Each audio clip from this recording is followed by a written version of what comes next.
Ce journal vous est offert par le FPI, Fonds des promotions de l'industrie, votre partenaire privilégié pour la réussite de vos projets. Bonsoir à tous et bienvenue à cette grande édition du journal consacrée à la page rétrospective de la semaine dont voici les sommaires.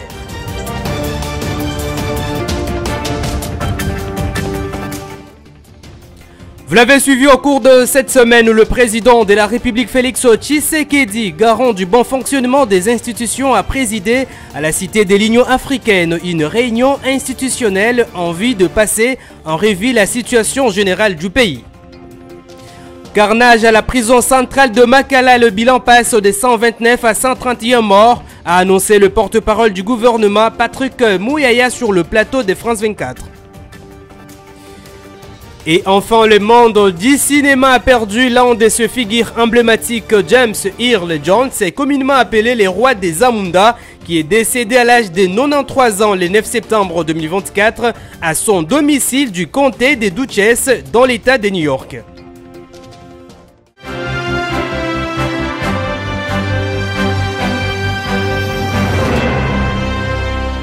Les chefs de 4 institutions de la République, le président de l'Assemblée nationale Vital Kamerhe, du Sénat Sama Lukonde, la première ministre Judith Suminwa et le président du Conseil supérieur de la magistrature, Dieudonné Kamuleta, ont tous pris part à la réunion interinstitutionnelle présidée ce jeudi 12 octobre à la Cité de l'Union africaine par le chef de l'État, Félix Antoine Tshisekedi Tshilombo. Ils ont débattu pendant plus de 3 heures autour de la première institution du pays garant de la nation des questions d'intérêt national relevant des domaines économiques, sociaux et sécuritaires. Le président de la Chambre basse du Parlement a fait le point de cette grande réunion. Puisque non seulement nous avons parlé du secteur de l'éducation où il faut renforcer la gratuité de l'enseignement au niveau de l'école primaire, mais commencer déjà à penser, même si on ne doit pas le faire tout de suite, à ce que cette gratuité soit aussi appliquée au niveau du secondaire. Ceci veut dire qu'il faut parachever totalement la gratuité au niveau de l'enseignement primaire de notre pays. Et le président a souligné aussi le secteur de la santé, et avec notamment l'épidémie que nous connaissons aujourd'hui d'Mpox. Il faut non seulement la campagne de vaccination, de sensibilisation, et concernant les autres épidémies présentes et à venir, il a parlé de la prévention, ses orientations en ce qui concerne le secteur judiciaire. Là, le président voudrait absolument que les réformes du secteur de la justice soient parachevées de telle sorte que nous puissions avoir une justice équitable. Le président a parlé, vous vous en doutez bien, de la sécurité à l'est de notre pays. La façon de mettre fin à cette guerre avec la montée en puissance de l'armée, mais aussi comment protéger nos populations et leurs biens en parlant de la police professionnelle que nous devons absolument encourager, dont nous devons encourager la mise en place. Il s'est agi de la première réunion interinstitutionnelle présidée par le chef de l'État, conformément à l'article 69 de la Constitution reconnaissant au président de la République les prérogatives de veiller au fonctionnement harmonieux de toutes les institutions de la République.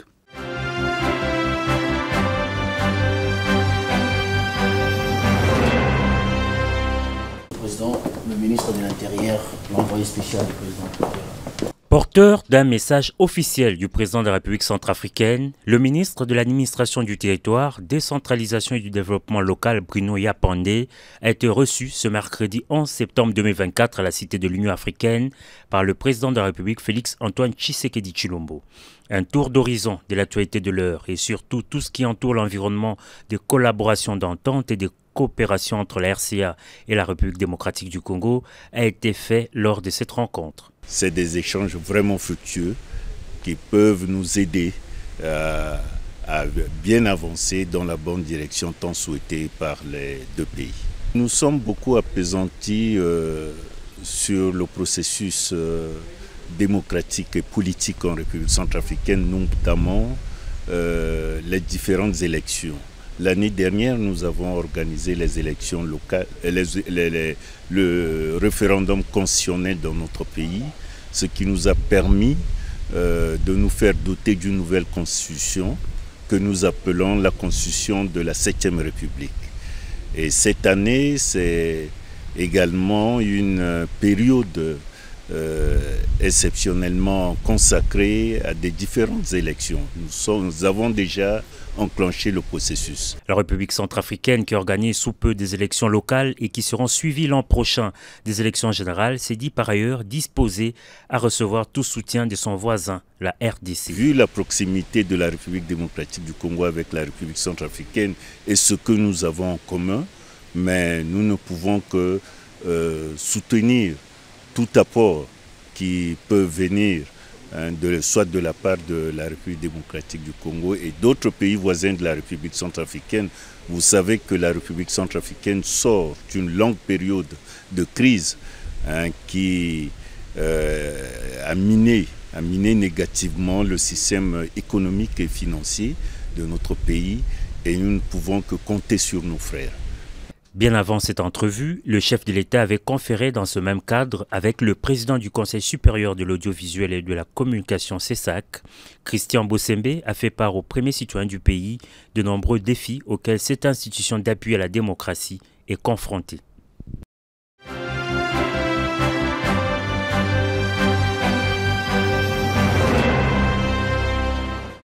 Faux et archi-faux. Karim Wade n'a jamais été nommé conseiller spécial du président de la République Félix Antoine Tshisekedi Tshilombo, ni reçu un passeport diplomatique pour ses missions en République démocratique du Congo. Tweet d'Etina Salama. Je tiens à porter à l'attention de l'opinion nationale que Karim Wade n'a jamais été nommé par le président de la République, et ce, à quelque fonction que ce soit. Sa présence en RDC est justifiée par le fait qu'il a en charge un fonds d'investissement qatari pour l'Afrique. Ces commentaires officiers de la porte-parole de Félix Tshisekedi vient ainsi mettre en terme à une vive polémique qui avait pris de l'ampleur sur les réseaux sociaux congolais. Karim Wade, exilé aux Émirats Arabes Unis après sa sortie de prison, avait été ministre sous les régimes de son père au Sénégal. Son retour sur la scène internationale en tant que conseiller privé du président Félix Tshisekedi et son obtention d'un passeport diplomatique ont été des révélations surprenantes, d'autant plus qu'il avait renoncé à sa nationalité française. Fils de l'ancien président Abdoulaye Wade, dont il a été le conseiller puis le ministre d'État de la coopération et des transports, Karim Wade était le candidat officiel du Parti démocratique sénégalais PDS opposition en vue de la présidentielle de février 2019.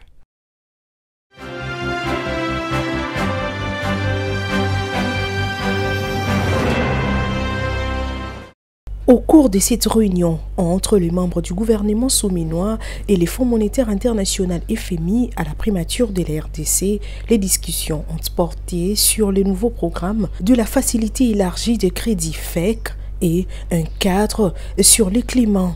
Le gouvernement a réaffirmé ses priorités telles que la sécurité, l'infrastructure et l'assainissement des finances publiques avec un engagement ferme pour le développement durable du pays. Devant la presse, le chef de la mission du FMI en RDC a exprimé sa satisfaction concernant le progrès réalisé par le gouvernement congolais. Je pense que d'abord on a fait une revue rapide aussi de la situation économique récente. Et nous avons noté que la croissance demeure soutenue et que l'inflation commence pas à reculer. Nous espérons que ce recul va continuer avec l'ensemble des mesures qui ont été prises par la Banque centrale et aussi par le gouvernement. Nous avons discuté des priorités du gouvernement, et celles que nous pourrons inscrire dans le cadre de nos négociations pour les nouveaux programmes. En particulier, le gouvernement a insisté sur l'importance pour lui d'assurer la sécurité dans le pays, l'importance de réaliser des infrastructures structurantes pour diversifier l'économie et aussi pour assainir la gestion des finances publiques. L'achèvement de ces programmes constitue une première dans les relations entre les FMI et la République démocratique du Congo.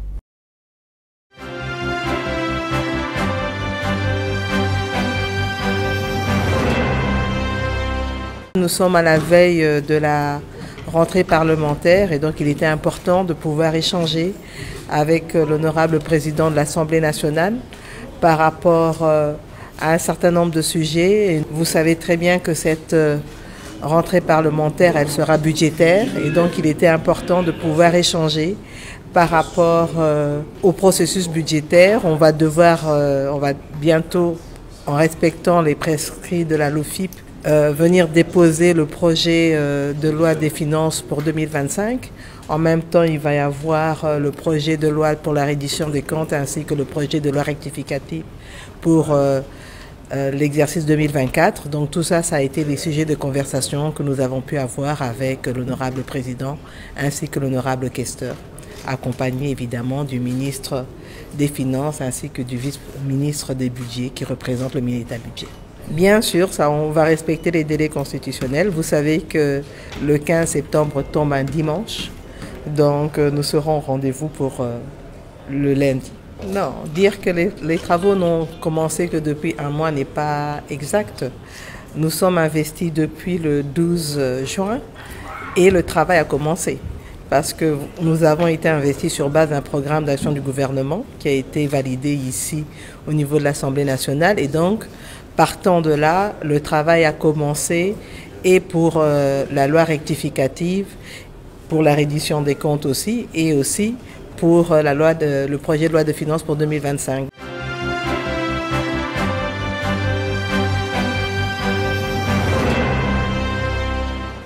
Invitée personnellement par son homologue canadienne Mélanie Joly, les deux personnalités vont se retrouver à Toronto, au Canada, dans le cadre de la rencontre des femmes ministres des Affaires étrangères, en vue de discuter sur la vision féministe de grands enjeux de politique internationale, un exercice qui s'inscrit dans le plan d'aide au développement de la femme, particulièrement initié par le Canada depuis de nombreuses années dans son pays et à travers le monde, comme l'explique l'ambassadeur Maryse Guilbault.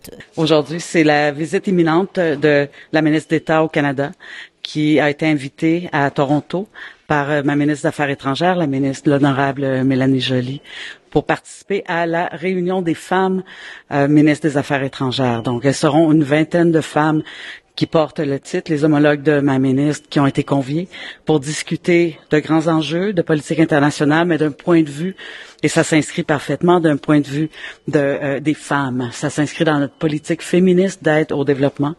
Donc, la femme est au cœur de ce que le Canada tente à accomplir, autant chez nous qu'à l'étranger aussi. Les deux personnalités ont également brossé les projets de modernisation du secteur des affaires étrangères au Canada. On a aussi discuté d'initiatives, entre autres de modernisation et de transformation que le Canada est en train de faire en ce moment avec nos propres affaires étrangères et l'expérience canadienne qui pourrait être utile dans une perspective de modernisation aussi des affaires étrangères ici en RDC. J'ai toujours une excellente relation avec la ministre et nos échanges sont cordiaux, sont ouverts, sont francs. Le Canada et la RDC sont des partenaires de longue date et non seulement en termes de développement, mais de plus en plus en termes de partenaires économiques et commerciaux. Et là-dessus, on met vraiment l'accent sur l'importance des investissements et des échanges commerciaux entre les deux pays. Retenez que l'ambassadeur a beaucoup mis l'accent sur les relations cordiales qui caractérisent les deux pays amis qui, au-delà du partenariat de développement, sont devenus des partenaires économiques.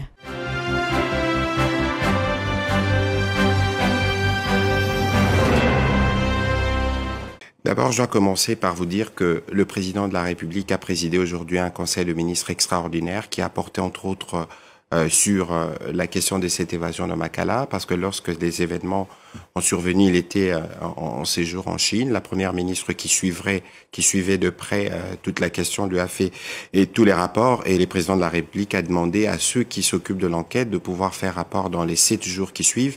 Mais d'abord, c'est d'exprimer le regret, la profonde tristesse quand vous regardez les nombres de morts. On parle de 129, mais il y a 2 autres qui ont succomber de leurs blessures, parce que depuis les débuts de cette crise, le choix que nous avons fait, c'est le choix de la transparence, contrairement à une certaine manipulation politicienne qu'on a voulu voir sur cet incident malheureux, parce que des familles ont été décimés et endeuillés. Des mesures ont été prises, notamment l'eau a déjà été rétablie au niveau de la prison de Makala. Des mesures d'accompagnement ont été prises, notamment pour toutes ces femmes qui ont été victimes de violences sexuelles et des cas de viol.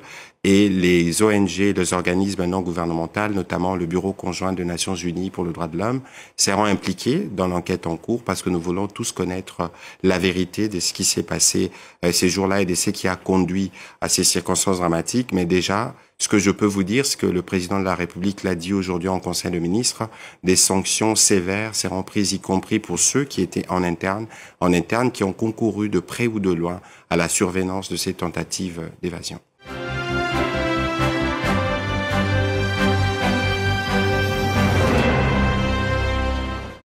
L'information de l'empoisonnement du patron de la justice congolaise, Constant Mutamba, a été confirmée dans un communiqué de presse du 7 septembre 2024. Une annonce qui n'a pas laissé indifférent le président de l'Association africaine de défense des droits de l'homme, Azado, qui a condamné avec fermeté cet acte. À travers son compte X, Jean-Claude Katende a estimé que cet empoisonnement prouve que certains Congolais n'aiment pas le bien du pays. Avec ça, la traque des réseaux mafieux qui détruisent le pays doit devenir un mot d'ordre. Au moins, le ministre Constant Mutamba a fait bouger les lignes. Dieu est vivant, a-t-il écrit. Pour sa part, Olivier Kamitatou parle du manque de leadership et la désorganisation dans la justice congolaise, tout en critiquant le vice-ministre pour avoir sous-estimé les nombres de victimes lors d'une tentative d'évasion à la prison centrale de Makala, où il avait initialement annoncé 2 morts. Cependant, les informations officielles ont révélé un bilan tragique de 129 morts, exposant un écart choquant entre le fait et la communication officielle. Et de l'autre côté, les journalistes Israël Mutombo se posent des questions, notamment de savoir si Mutamba fait peur, si oui, mais à qui? Le ministre est-il dans le populisme ou il est un indicateur de changement? Mérite-t-il les soutiens de tous pour mener son combat jusqu'à la victoire? Et aussi, pour quel motif est-il combattu? Dossier à suivre.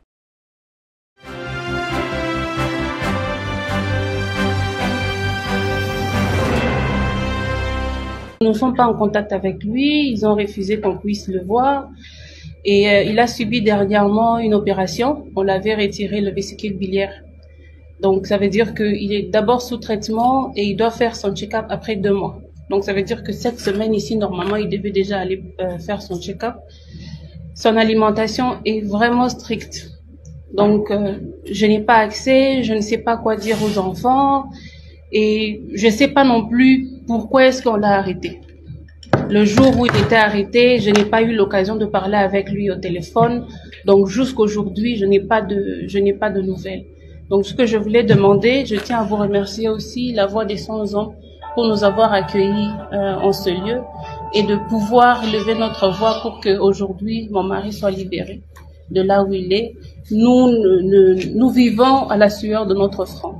Tel qu'il est, c'est un homme qui est courageux et tout ce qu'il est en train de faire aujourd'hui, ce n'est pas parce qu'il veut attaquer qui que ce soit, c'est parce qu'il est passionné de son pays et il veut voir les choses changer. C'est pour ça qu'il lève sa voix. Je ne l'ai jamais vu insulter qui que ce soit, donc je demande vraiment la faveur pour que mon mari soit libéré. C'est un père de famille, nous sommes un couple qui est jeune et tout ce que nous sommes en train de vivre, c'est vraiment atroce. Et j'ai du mal à supporter ça, ça fait 8 jours. Je sais pas dans quelles conditions il se trouve. Je sais pas où il est, qu'est-ce qu'il mange.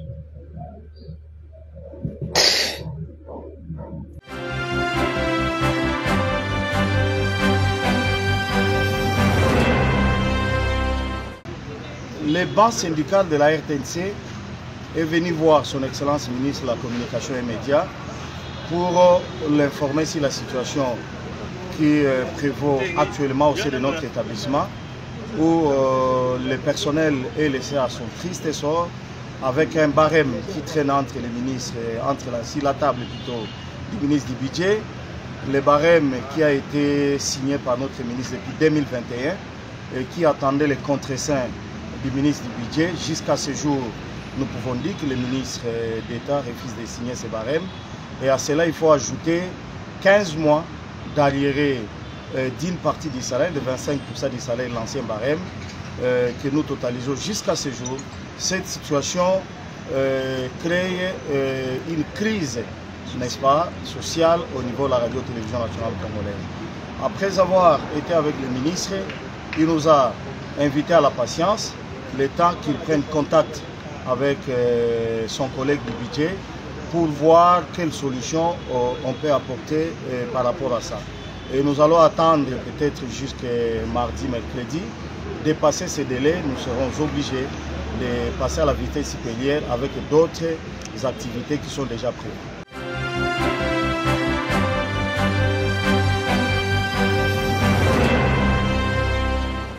Les forces armées de la République démocratique du Congo informent la population de Goma et ses environs qu'un incident malheureux est survenu ce jeudi 12 septembre 2024 à Mugunga, où une bombe de mortier 120 mm non explosée a tué 3 enfants qui étaient à la recherche de bois de chauffe et qui ont tenté de la manipuler.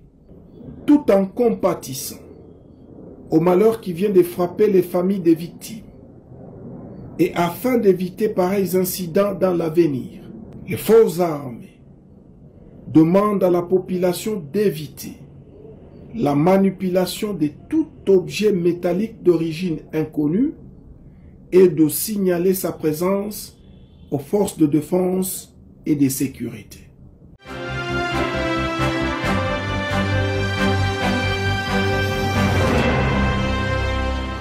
La Direction générale de recettes de Kinshasa, DGRK en sigle, qui est la principale régie financière de la ville de Kinshasa, s'occupe depuis toujours du paiement de l'impôt financier, l'impôt sur les revenus locatifs et l'impôt sur les véhicules vignettes. Les bailleurs étaient déjà au courant de l'existence de cette taxe, mais pourquoi refusent-ils de les payer? Quelques-uns ont accepté de nous répondre. Eza mpako mabele na yebi ke eza mpako mabele tango to bana kokola ba papa be bana ko futa mais ezala ki pri ya bele boyete moi moke kaka moko futa po eza mpako mabele mais obo ko mokatela batu mpako ebele $50 eza ebele hein pourquoi biso toza ba veuve to vana lopango ba papa to futa $50 na sala kate na kendeke pa ite na za muta malade.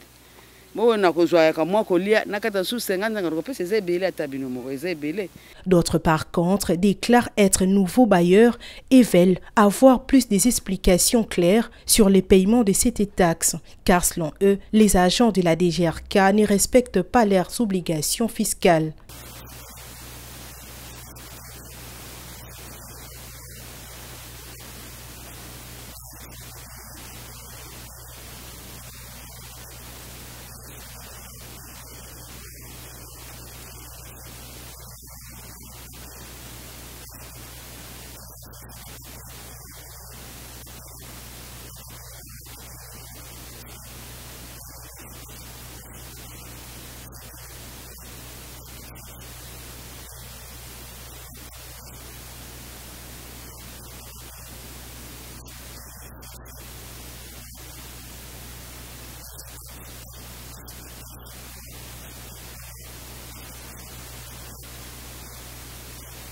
Notons que la Direction générale de recettes de Kinshasa et ses paiements sont en marche depuis plusieurs années et les bailleurs sont conviés à remplir leurs devoirs étant que citoyens congolais en payant leurs impôts, mais si possible que ces impôts soient réduits pour permettre à chaque bailleur de remplir ses tâches.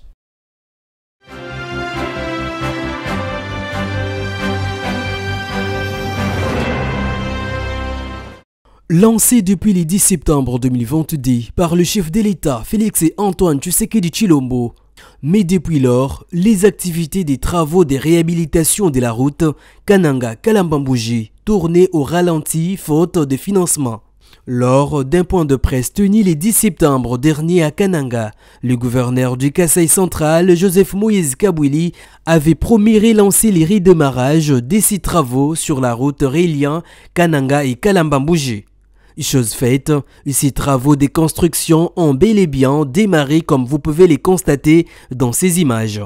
Ces travaux, qui ont une durée de 36 mois, sont exécutés par la Société des infrastructures sino-congolaises, qui est un groupe des entreprises chinoises œuvrant en République démocratique du Congo.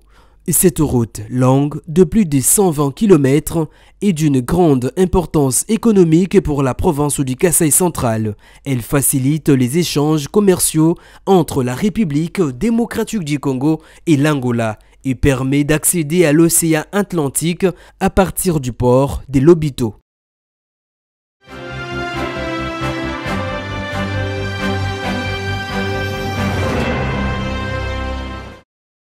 L'automédication est définie comme la prise de médicaments sans avis d'un spécialiste et favorisée par l'accès facile à l'information via le média presse, internet et la publicité. Cette pratique étant assez généralisée sans que les concernés ne se doutent de méfaits, voire des risques qu'entraîne l'acte de se soigner seul. Mais quels sont les dangers de l'automédication? Le docteur Lazare Totula explique. Le premier, c'est que l'automédication peut occasionner des interactions médicamenteuses à même de créer des effets nocifs à la santé humaine. Deuxièmement, l'automédication peut occasionner d'autres maladies. Par exemple, les douleurs abdominales peuvent simuler une maladie qui nécessite un traitement chirurgical. Et en faisant l'automédication, on refroidit la douleur au point d'entraîner des perforations de certaines structures de façon tacite, ce qui pourrait être irréversible pour l'état de santé de la personne. Mais pourquoi cette pratique a pris de l'ampleur dans le vécu quotidien de la population? Les docteurs répondent. La population en général pratique l'automédication pour 4 raisons courantes. La première, c'est souvent pour échapper au coût élevé de la prise en charge, parce que les soins coûtent vraiment cher. La deuxième raison, c'est au fait le faible pouvoir d'achat de certains services de la santé. La troisième raison, c'est l'insuffisance en infrastructures, sinon en personnel de santé. Et la quatrième raison, c'est la banalisation de certaines maladies. La population congolaise pratique très souvent l'automédication. C'est parce que le système de santé congolais n'offre pas des assurances qui couvrent tous les soins de santé. Selon les docteurs Lazare Totula, l'automédication doit être pratiquée temporairement dans les cas le plus bénins. Se soigner seul n'est en aucun cas conseillé sur une longue durée. Il convient de l'utiliser à bon escient, sans excès et en respectant des règles primordiales comme bien lire les notices pour connaître la posologie, les effets secondaires et les contre-indications.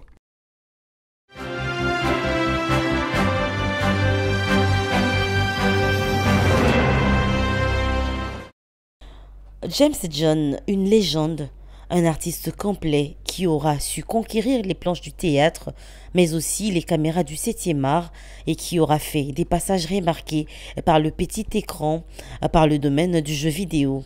Acteur discret, plein d'humour et de recul sur l'image d'icône qu'il a gagné au fil des ans. Il a marqué les esprits par son immense charisme qui dévorait les écrans. Né le 17 janvier 1931 à Arkabutla, dans le Mississippi, diplômé de l'Université du Michigan, il débute sur scène dans les années 1950 avant d'être repéré par le grand public lors de son interprétation dans The Great White Hope en 1968, où il incarnait Jack Jefferson, un boxeur afro-américain inspiré de la vie de Jack Johnson.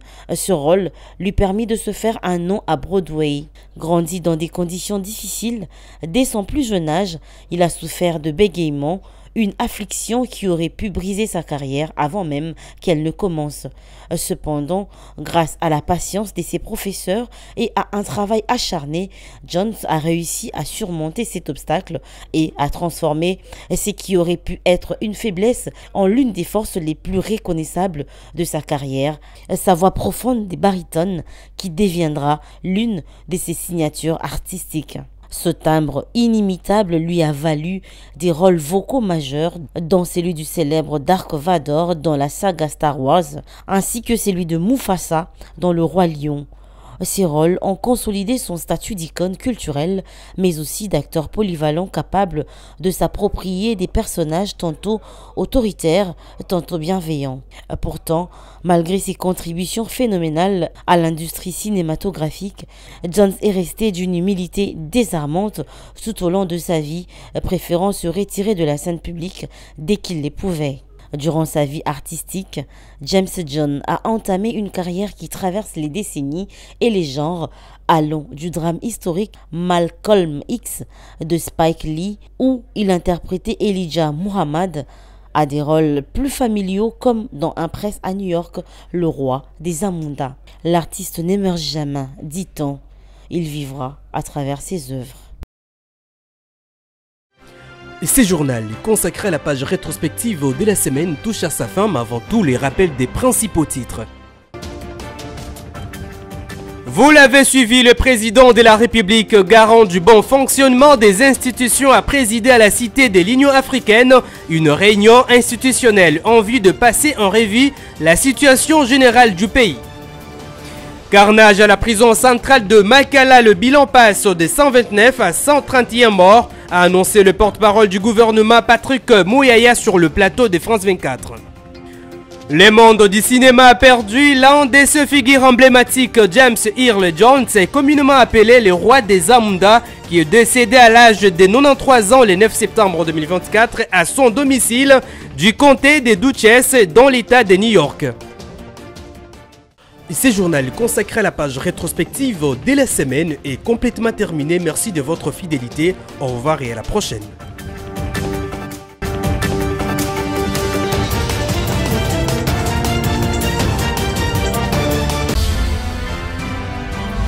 Ce journal vous a été offert par le FPI, Fonds de promotion de l'industrie, votre partenaire privilégié pour la réussite de vos projets.